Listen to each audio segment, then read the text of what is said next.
Lots to get through now with Kristy McSweeney from PR Counsel joining us live from Perth, and also 2CC breakfast host in Canberra, Stephen Senatiempo. Thanks both for joining us. Let's start with the Perth-related story here, Kristy. Someone you would know well, Julie Bishop, of course, former Foreign Minister. Initially the only woman in the Tony Abbott's cabinet of 2013. She's spoken about that on a podcast. Here's what she's had to say. I wasn't appointed by Tony. I was there in my own right as the elected deputy leader. So they had no choice but to have me in cabinet. I suspect that had I not been deputy leader, I would not have been in cabinet. So there would have been no women in the cabinet. It is true, isn't it, Kristy? There's deputy leader. Of course, she's in cabinet and gets to choose her own portfolio. But really, it's raking over old coals, of course, but for her to suggest she might not have even been put in the cabinet because she is a woman is taking it a bit far, perhaps?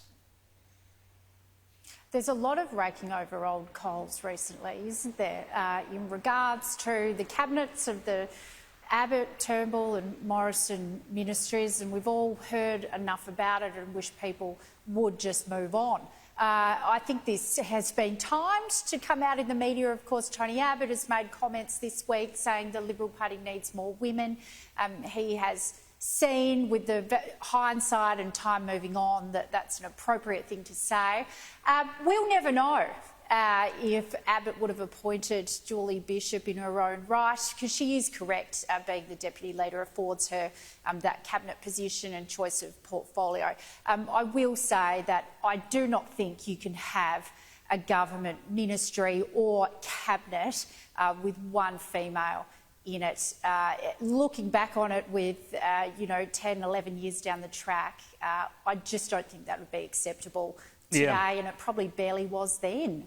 Yeah, it's over a decade ago now, Stephen, but I think it carries through because people still talk about this issue for the Liberal Party, and it's so clear to me that this is one of the big errors right at the start of Tony Abbott's government. The idea that you could have a federal cabinet, knowing some of the women who were in the party and in the parliament at that time, and only have one woman in it is just that's the act of a politician with a tin ear. Well, I don't know that it was a tin ear. I think it's one of the other comments Julie Bishop made was quite right, is that the cabinet was one of, repaying favours. But every cabinet is that, and that is part of the problem in Australian politics today. And I want to take the gender issue out of this altogether and talk about the quality issue. Yes, we don't have quality politicians anymore. Now, I don't care if they're male, female or otherwise. If they're useless and incompetent, I don't care what gender they are. And, name me a cabinet in the last 20 years that hasn't been filled with political favours. Yeah, and look, and there's always some duds, and I think you can't take the gender out of it. I think you have a federal cabinet of, 14 or 15 people with one woman. I think it says something. And if you're going to be satisfying factional demands and state demands and all this, well, you might actually want to get some women in there too. And I don't think we'll ever see that ever again. But we will see. We will move on. We won't. We won't. There's no way known anyone would do it ever again. Let's talk about this retirement age. You're too young to have even thought about retirement, Stephen, but the idea that we're going to work till 70 now is supposedly a shock. Gee, I'm nearly there. I'll certainly be working till 70. My youngest will only just be finishing school.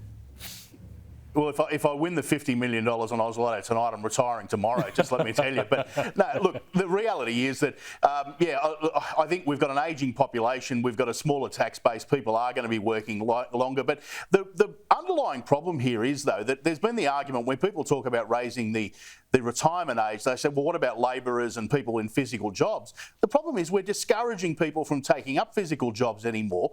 We have a trade shortage because 20 years ago, or probably 30 years ago, we told people if they don't go to university and get a degree, they're useless and they're not of any value. So we now have less people working in physical trade, so I guess we can probably work longer.